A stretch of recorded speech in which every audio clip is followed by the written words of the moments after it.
When it comes to weapons in D&D, we have a plethora of options available, from the simple club to the mighty great axe. However, the rulebooks don't provide us much detail on these weapons, leaving us to fill in the gaps of how our weapon looks and feels with our own imagination. Due to this lack of information, I'd like to go through and examine the weapons of D&D to foster a deeper understanding of what they truly are. Over the course of this video, we'll seek to answer: what is this weapon, both in history and in D&D? How is it different from other weapons available? And does it need to be made better, and how can we do so? For today's topic, I'd like to look at the simplest weapon available in D&D, the club. The simple club is one of the earliest weapons known to man, with historical discoveries of blunt force trauma dating back 10,000 years ago in the Nataruk site of Turkana, Kenya. Simple but effective, the club has been associated with strength throughout history, with popular depictions in Greek and Irish folklore. Alongside their strength, clubs were also largely ceremonial, displayed as symbols of government authority alongside their use in war. A traditional club is a staff or stick, usually made of wood, that is small enough to be swung in one hand. While two-handed variants did eventually develop, such as the baseball bat or golf club, the one-handed club remained in use in the ancient world as a cheap, opportunistic weapon rather than a dedicated military weapon. Specialized martial arts have developed for the club though, such as Japanese martial arts with the tonfa and European single-stick fighting. A lot of shifting information. While the club has never been a frontrunner for popularity, its simple design hides its true lethality. The average swing of a club can generate up to 4,000 pounds of force. When a strike is placed on a vital area, such as the head or neck, the resulting blow can damage someone enough to render them disoriented, permanently disabled, or even deceased. The club's biggest role in history has typically been as the predecessor for maces, a type of club with sharp spikes or flanges on the end that specialized against metal armor in ancient and medieval history. Many other popular weapons simply added stone or metal blades onto the end of a club, such as the axe and spear. While axes, maces, and spears might sit in the spotlight of armories across history, the simple club is still used to this very day, either as law enforcement weapons like the telescoping baton, martial arts weapons such as the nunchucks and tonfas, or as recreational tools such as the baseball bat and golf club. In D&D, the club is described as a stout, hardwood stick with a narrow end for gripping and a wider end for hitting. Their appearance and material could vary widely though, potentially being made out of metal or bone depending on who or what made them. The club's stats have varied across editions, with older variants costing up to 1 gold piece, weighing around 1.4 kilograms, and dealing 1d6 bludgeoning damage.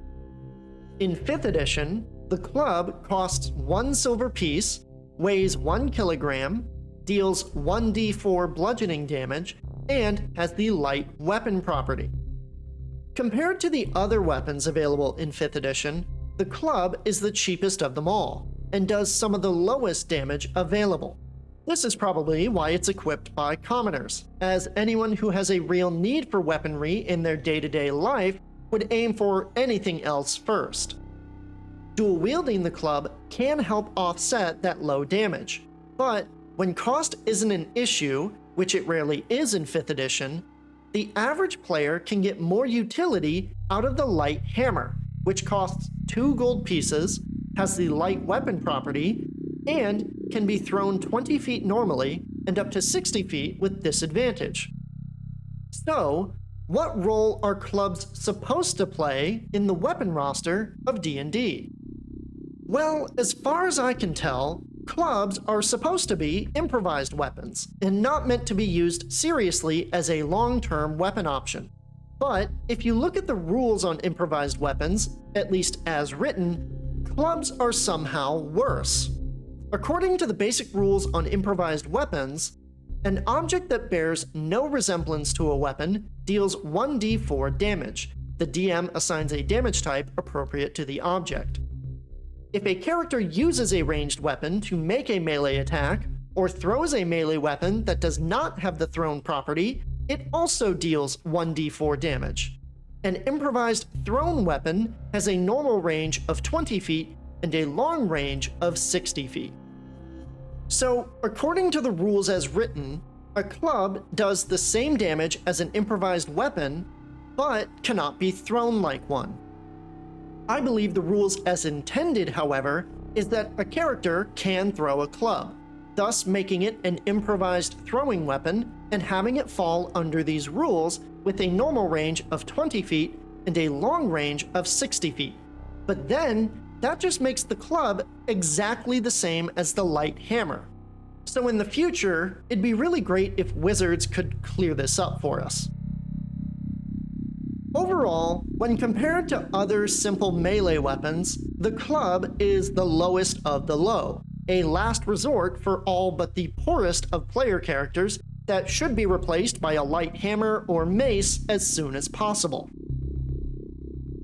So we can see that the club is basically a joke of a weapon, and really just a last resort for characters who truly don't have anything else available. But what if, for the sake of story or roleplay, we want our character to wield clubs? Maybe we want to make a monk character that uses nunchucks in combat, or have an unarmed fighter who uses tonfas as part of their defensive fighting style. If we leave the clubs as they are now, those characters are going to be using a weapon that is suboptimal in almost every way. So let's look at how we can bring the club up a bit in terms of viability. The first suggestion I'll start with is the simplest. Give the club their 1d6 damage die back.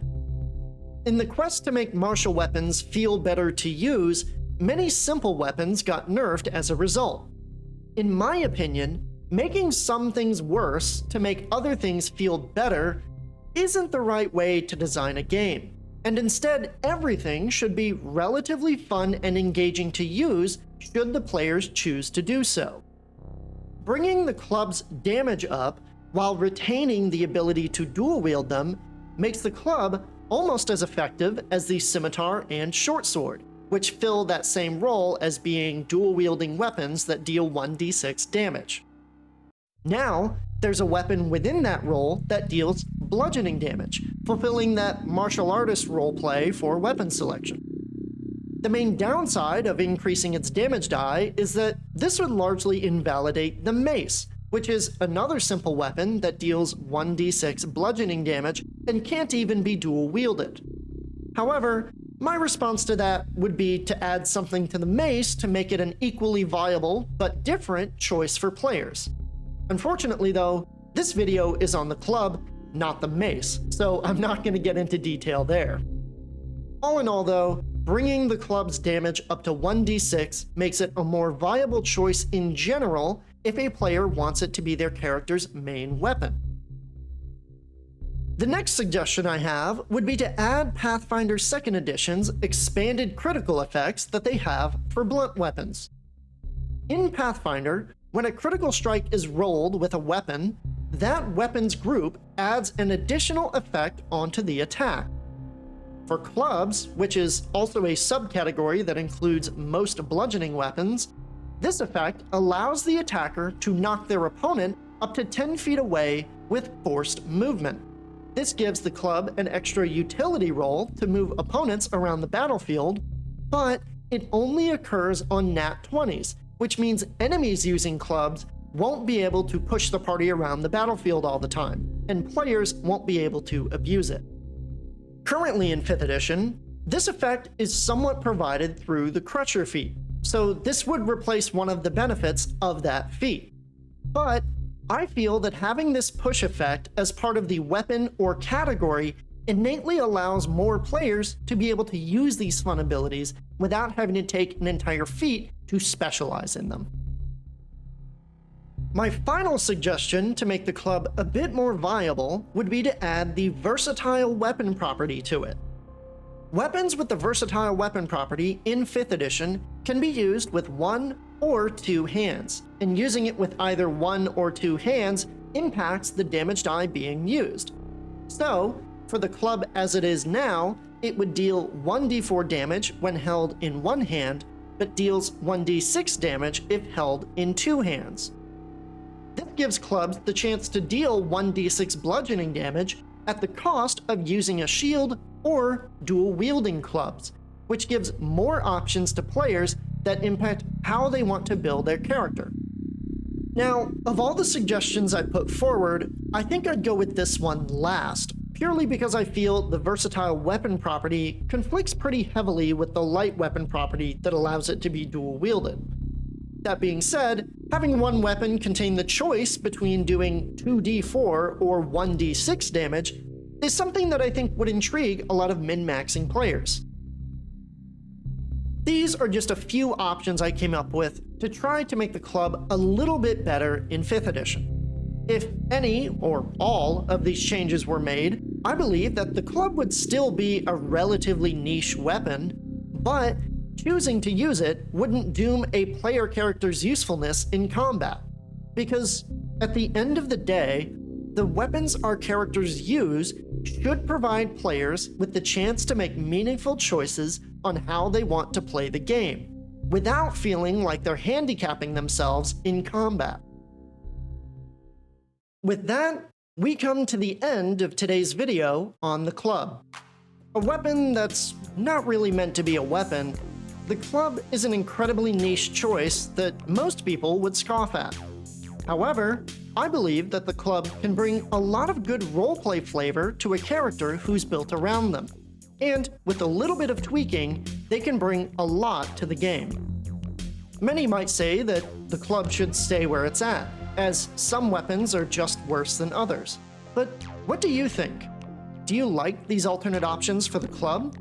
Did you have something else in mind that you think would make it a bit more viable?